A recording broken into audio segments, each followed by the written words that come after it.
Hello, JMU Nation. It's Dave Thomas, the radio voice for JMU football and men's basketball, and we're spending some more time with another former Duke at the pro level. And one of my favorite guys to talk to since I've been around Harrisonburg. I enjoy watching him practice, chatting with him on interviews. It's always good to give me some stuff off the record as well. Aaron Stinnie with the Tampa Bay Buccaneers. Aaron, how you doing, man? I'm great. How you doing? Fantastic. Thanks for taking a little time out of your schedule to talk with us. How are things in Florida, first of all? I mean, weather got to be pretty good this time of year. Yeah, weather's great, man. You know, it's still hot out here. It's always hot. It's probably trying to cool down a little bit. It's starting to get into the 80s now. so you'll take that, huh? yeah, for right now. I like the days when it pops into the 70s. Those are the good days. Is that when some of your teammates are freezing? Yeah. Nah, really, that's a real thing. It touches 70s here. People put jackets on and stuff. It's definitely different than the Shenandoah Valley for sure. But yeah. Let's kind of go backward a little bit. When you left JMU and you first made your entrance into the NFL, you spent some time in Nashville. Walk us through your first few months at the professional level. How much of it was catching up to speed? Did you find somebody to sort of latch on to kind of give you guidance and help you along the way? Yeah, you know, going in your first couple months, it's literally a whirlwind. You know, you're just like the whole draft period is going down, and that's a wild process trying to figure out where you're going to be at. And then once you find out where you're going to go, you got, I think it's like a couple weeks, and then your head is straight out there, and then it's pretty much the ball gets rolling once you're there. You know, you do your rookie mini camps and stuff like that, trying to get caught up to speed. And then once the vets get in, everything's just going even quicker. It's definitely, you gotta always be focused to, you know, catch up to speed and everything, because the whole rookie thing only goes so far with making mistakes. Definitely had a couple of older guys that were able to help take me under their wing and show me the way. You know, I had guys like Quentin Spain. He was there, showed me around. Taylor Lewan, Ben Jones, Dennis Kelly. A couple other guys that were there during camp was like Xavier Suafilo. He helped me out a lot. We will always talk about the game going through. So definitely had a good group of older guys there that helped me out through it. And I think that definitely plays a big piece your rookie year when you go in, is kind of like what your room is like and what the team is like. Because if you got guys that are definitely willing to, you know, help show you the ropes and bring you along, that definitely can take you a long way. Yeah, it can be challenging, I'm sure. I mean, at the college level, you're all there and you want to play. But at the pro level, this is a job. There's paychecks attached to it. So were you any different when you first went in? And how did maybe playing at JMU help you be conditioned to go in there and try to find those guys to latch on to? Yeah, I think, you know, when you first go in, it's like because you hear all the stories of like how the NFL is, how like older vets are and things like that. So you kind of go in and you're like rather be seen, not heard at first, until, you know, you start to get your feet wet, and then, you know, guys are starting to notice you and things like that. Definitely, you know, the locker room aspect that we had at JMU definitely helped out, because, you know, you're able to see guys that, you know, they bring you along, and you kind of get that homey feel with them that you would get in college. And so that definitely helped out a lot. But yeah, that's probably the hardest part, is when you first get there, because you're like, I don't know what to do. You just kind of trying to like watch everybody else and see what they're doing and just go at that pace until you're able to step off on your own, really. Now speaking of being seen but not heard, your last couple of years at JMU, you didn't mind being heard when you're in practice, in a game. I talked with Isaac Uku last year a couple of times. I thought there were a few times that you were going to kill him. I really did. You guys were going at it. Going in as a rookie against guys who've been in the league a little while, when do you take that first step out and go, okay, you know what? Yeah, you're going to hear from Aaron Stinnie today. Yeah, I mean, honestly, I'll have to say I really didn't stay quiet for too long. You know, it's just like it's just not me. I'm a high energy type person, like to joke around, goof around. That's what I do. And honestly, at first, when I was, being that kind of quiet guy, I realized I wasn't playing my best because I wasn't being me. And then the moment I started stepping back into who I was, that's when my game started to go up.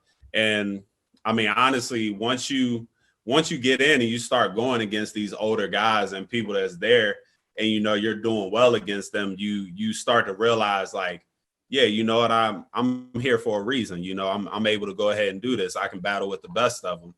And so once you start to get that, when your confidence gets going, you just get back to your regular self. Ball becomes ball again. I know the last couple of years, of course, playing with Coach Houston, he would tell you guys every week at practice, take care of your body. And I know you guys modified some things from how you did it before. Now that this is a job for you, this is your primary responsibility. Mm-hmm. How are you taking care of yourself differently than maybe you did when you were a senior at JMU? Oh man, I mean that's a big thing. Like even when you get here, coaches will let you know off the jump that your body is what gets you paid. So if you don't take care of it, you can't get paid, So once I got to the league, I started talking with older guys, kind of seeing what their routines were, guys that were, well into their years in their career, like how did you make your body last this long? Like, what are things that you do? And one of the things that I learned from me is, you got to get ahead of things. Like just because you're feeling good doesn't mean that you shouldn't do things. You always want to be preventative with everything. So me, I like to get in the cold and hot tub pretty much every single day now, to do contrast in there to help with the body. I get massages all the time. That's my big thing because I feel like massages help all the time. Like in college, I really didn't even know about massages like that and how much they can help your body out. But I get those at least like once or twice a week now. And so that's probably my main things right there. Stuff like that. And then definitely the nutrition piece, like staying more hydrated, eating more of the proper foods and stuff like that. Whereas in college, you were just eating whatever, like you didn't really even think about it. So those are some big things right there for me. So it's definitely challenging, obviously, when you go into a pandemic, knowing the things you know now about how to take care of yourself and the massages. All of a sudden, that's not available anymore. We went into COVID-19 protocol. We were basically locking down. A, where were you? And B, how did you make the adjustment to try to keep your body ready for when the time came? Yeah, so I was out here in Florida when all that was going down and, everything shutting down everywhere. Like when it was before everything got started, I was working out at the facility during the off season, and the facility got shut down. And then I was like, all right, cool. I know a trainer that's like 30 minutes up the road. So we're like, all right, we'll go work out with that. So I'm driving like 30 minutes to go work out. Then that gets shut down. And then I'm like, all right, I'm gonna just work out at the gym here in my apartment. And that wasn't working out well because they didn't have enough weights in there. So that just wasn't going well. Then I tried another spot where we were just kind of like working out outside and then had to come back to the apartment. And then I finally found a spot that worked out perfectly for me with a couple of my other teammates. They had the whole place shut down, but they just left it open just for like a small group of us to come in and be able to get workouts in. And so that helped so much during the off season. It definitely sucked not being able to get the massages and stuff, but that during the off season I don't really get too many massages during the off season just because, it's not as much wear and tear on the body, but they did have an excellent rehab guy there. So I would do a lot of like preventative type things and just things to help the body from within to build it up and strengthen it up. So I was doing like cupping and laser treatment and Graston and all that type of things to get the deeper things out of the body before the season even got started. And they had a cryo chamber there, so I used to get in that as well. So that would also help. So it took a while to get there, but then finally found a spot that worked out perfectly to get everything that I needed. Versus this time last year, now that you're trying to stay healthy, you have to go through the testing you have to go through now. How is your outside of football life different? Are you spending a lot of time at home and shopping online and those sort of things versus what you might have been doing last year? Yeah, I mean, honestly, I don't really do too much anyway. So my life ain't really changed too much. I'll be at the home playing the game anyway. That's pretty much all I do. So that definitely, like, probably the biggest thing I'm missing out on is I like to just go to different restaurants and check those things out. Can't do that now because there's so many rules against it with the league and all the COVID stuff. You got to be aware of like who you're around. So that part does suck that you can't go out and do little things like that. But I mean, it's a sacrifice you got to make for your job, you know? And so I think it's something that you got to choose whether you want to be all in on or whether you don't want to be all in on. And to me, it was an easy decision to be all in on it. Talking about working out and getting stronger, you were obviously one of the bigger, stronger ones your last couple of years at JMU. That's why teams in the NFL were attracted to you. What did Aaron Stinnie have to work on when you first got to the league? Obviously, those guys that have been there and they're strong and they've got experience. But what were the first couple of things you really found you needed to improve in your game? Definitely like some technique things. Just working on improving like my punch and things like that. And like hat placement is like so precise on certain things. So just extra emphasis on the little details. That was probably one of my biggest pieces that I had to work on, is doing that, just working on the little details. That was something that definitely helped out. Now, as I said, you're in Tampa now. You started in Nashville. That whole transition wasn't like, hey, Aaron, when you get time, come on down. Walk us through when you went from Nashville to Tampa and how rapidly that took place. Man, that was an insane transition, actually, because that was my first time going through that. So it's a crazy deal. When first came in on like Saturday morning, they're like, hey, we need to bring up an extra receiver because we have a lot of them hurt. So we have to waive you. We're going to bring you back on Monday. And I'm like, okay, cool. So, you got the weekend off. So I'm just sitting there the weekend, watch the game on Sunday, celebrated with the boys that night after a big win. And it's wild though, because, Monday morning comes and my agent calls me and he's letting me know that like he's getting some calls from a few different teams, like expressing interest, asking questions. So that's wild because you're sitting there and you're like, well, the deadline is at 3:00, but nobody knows who gets you until 3:00. Like, you know what I'm saying? Like, right. I could have already been picked up by somebody, but we would never have known until 3:00 on Monday. And so that's wild because you're literally sitting there and you're like, well, am I going to be on the West Coast? Am I going to be in the East Coast? Like, where am I about to get it? Am I going to stay where I'm at? Like, you have no clue. And then the deadline hits. And then like 15 minutes after the deadline hits, I get a phone call and it's a Tampa number. And I'm like, okay. And I answer the phone and they're like, hey, this is the Tampa Bay Buccaneers. It's like, we just claimed you off of waivers. We want to get you out here as quickly as possible. And I'm like, okay, cool. So when are we doing this?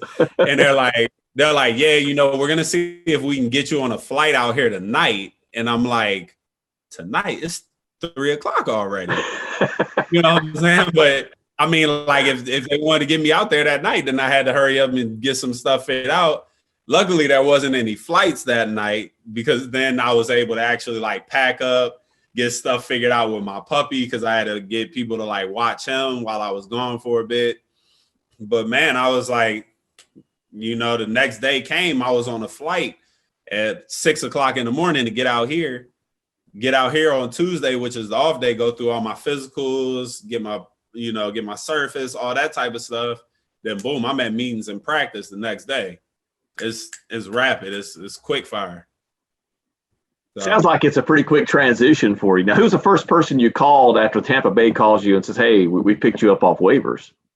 I had to call my mom, call them, let them know what was going on. I'm just like, hey, yeah, so I'm not about to be living in Tennessee no more. I'm going out to Tampa. And they're like, wait, what? And I'm like, so I'm just heading out. You got to trade in all the team gear now, right? Yeah, right. That was funny. And then when I landed out here, I FaceTimed Ish because he was out here. And I was just like, yeah, what we doing for dinner tonight? And he's like, what are you talking about? I'm like, it's Tuesday. Like, it's Taco Tuesday. Where we going to get these tacos?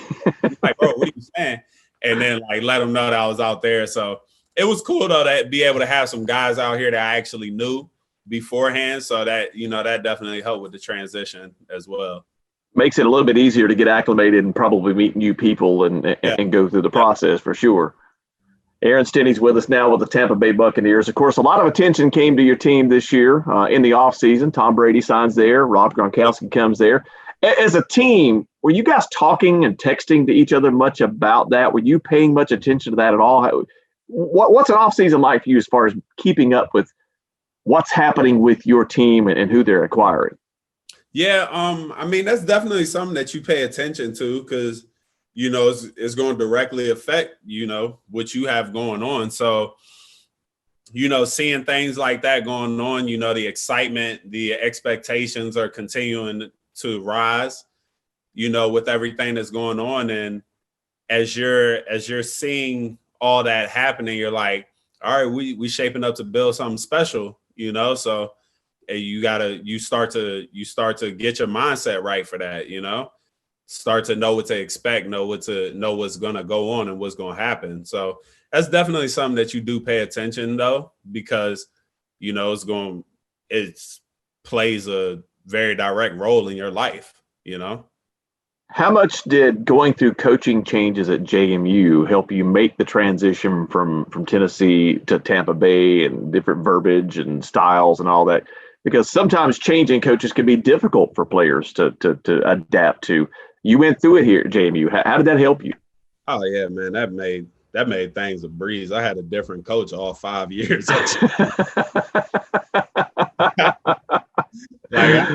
You know what I'm saying? I had new coaches every single year. So hopping from college to go to Tennessee, learn all that is like, oh hey, okay, cool. Here with you now. All right, let's go ahead and get this. And then going from Tennessee heading to Tampa, I'm like, all right, cool, let's get this now. So it's not too crazy. Definitely got prepared for it with college. I will say though, probably as far as like O-line wise, a lot of terminology kind of carries over. Like sometimes, like there's usually only a couple different words for like a few different blocks, or there are certain plays that might be called this, but it's the exact same thing as another play. And, once you start to figure those pieces out, it makes it a lot easier. Aaron, what do you think 16 or 17-year-old Aaron Stinnie would say about current day Aaron Stinnie, where you are and what you're doing with your life? Oh, man, he would have no clue. I wasn't even playing football at 16. He'd be like, what you doing? You're doing what right now? I thought we was going to be playing basketball. Yeah, so that's probably the funniest piece for me right there is because at 16, I wasn't thinking anywhere close about this. And then when I started playing football at 17, I didn't have any thoughts of the NFL in my mind at that point, so it'd definitely be a huge shocker. Did you have any thoughts of college at that point for football when you started playing? And how did you wind up at JMU? Man, honestly, at that point at 17, not really, not too much. Like I know once my year ended, my junior year, I know that I was getting like a few looks here and there. So, it started to get in my mind a little bit more about possibly going, to college to play ball. But I knew that it wasn't something crazy yet. Cause I mean, my junior year, I sucked my junior year. Like I was terrible. I was just getting looks because of my size, Right.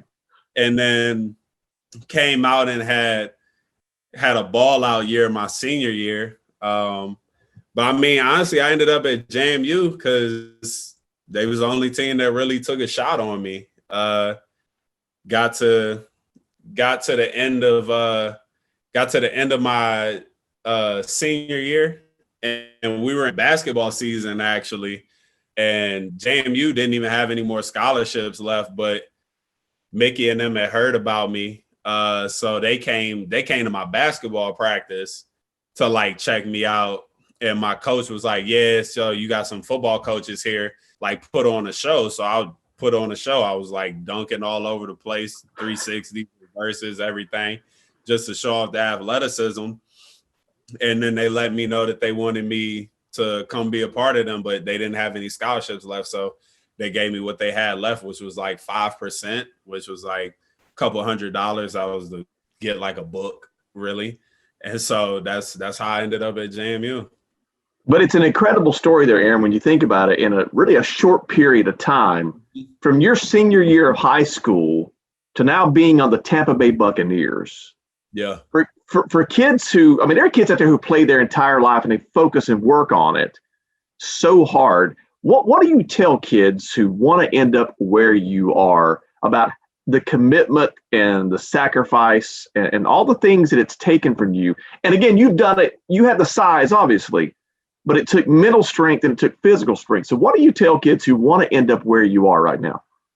Yeah. I tell them to chase their dreams, like if this is something that you want to do and it's something that you're passionate about, you got to put your all into it. You can't just say you want to do it. Like your actions have to show it. It has to be more than just words. So if this is something that you want to do, you got to buy in and get your all into it, and never let what anybody ever tells you bring you down or try to back you away from your dream, because like me personally, growing up, I was always the kid that, wasn't the most athletic or wasn't good at this, wasn't good at that. And everybody was always telling me, you'll never be able to make it to college and play sports. You'll never be able to go to the pros. Like I heard that, my whole life growing up.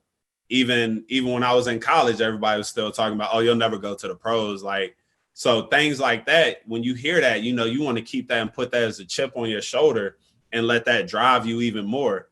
And so what I tell kids, I'm like, don't let what other people say put you down. Take that and use it as fuel to get you where you want to go.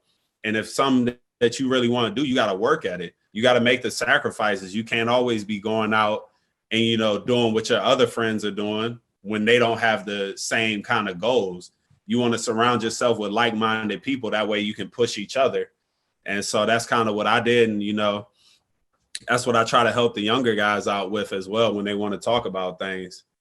And it's never an easy process, it's something that you got to work at. Like even me, when I was moving over to O-line, like I didn't even have the size at that point. Like when I first moved over to O-line, I think I was only like 250, 260, because I had gotten sick my freshman year and I dropped all the way down to like 235. And so I was sitting there putting weight back on. They're like, yo, you got to get your weight up like for the year. So I think my first year at O-line, I played that at like 270. You know what I'm saying? So it's all a grind. It's all about the grind. And you just got to work for what you want. Is that a struggle for you now to maintain where you need to be? Obviously colliding with grown men and that kind of thing. How much of that is a challenge for you now to keep your weight to where you need to be and keep your strength up? Oh, no, I'm good on that now. Only reason my weight was down was because I got sick. I'm good. Like I can literally pick up weight and drop weight like at the snap of a hat. So that's actually probably the best thing for me. So I'm able to keep that on pretty well. And then, you know, as far as keeping the strength on, I always try to get some extra lifts in and stuff like that. So try to do your best to maintain it. As long as you stick onto it, you won't really lose too much. What do you recall about running out of the tunnel for the first time at the NFL level? Man, it was crazy because first time I ever did it was against the Packers, my rookie year, in our first. Hey, sorry about that. That's all right, man. First time I ever did it was against the Packers, you know, and so that was awesome because it's such a historic place to have your first game be at, and so I just remember going out there and looking up and being like, wow, I'm really here, like I really did that, and so I had to literally stop and take a moment of appreciation. And honestly, just thank God at that moment for blessing me with the opportunities that I've been given. So that was the biggest piece for me. Do you have a favorite stadium to visit? Favorite stadium to visit? Let's see. The Cowboys was pretty cool because I don't know if you ever see their Jumbotron. That thing is insane. I like Atlanta as well. They got this cool little like halo thing at the top of their dome, which is pretty dope. Those are probably my top two though. Those are cool spots to go to. How different has it been being on the sideline this year and hardly any fans in the stands? Oh, that's weird. Our first few games was actually no fans at all. And it's just strange because, like, you know how usually, like, if you have, like, a momentum swing in a game, like, you can feel it in the air. You're like, oh, something just happened. Like, I remember, I think it was, like, a pick or something happened. Like, we picked the ball off, which was, like, a huge momentum swing. And it was just like, oh, that happened. All right, let's go do this now. It's weird because it's like, it's kind of like a scrimmage. It's like a practice, like, because you don't have anything, you don't hear anything. It's just everybody's just kind of there. So you got to rely a lot on your teammates and stuff on the sideline to help get that energy and bring that along.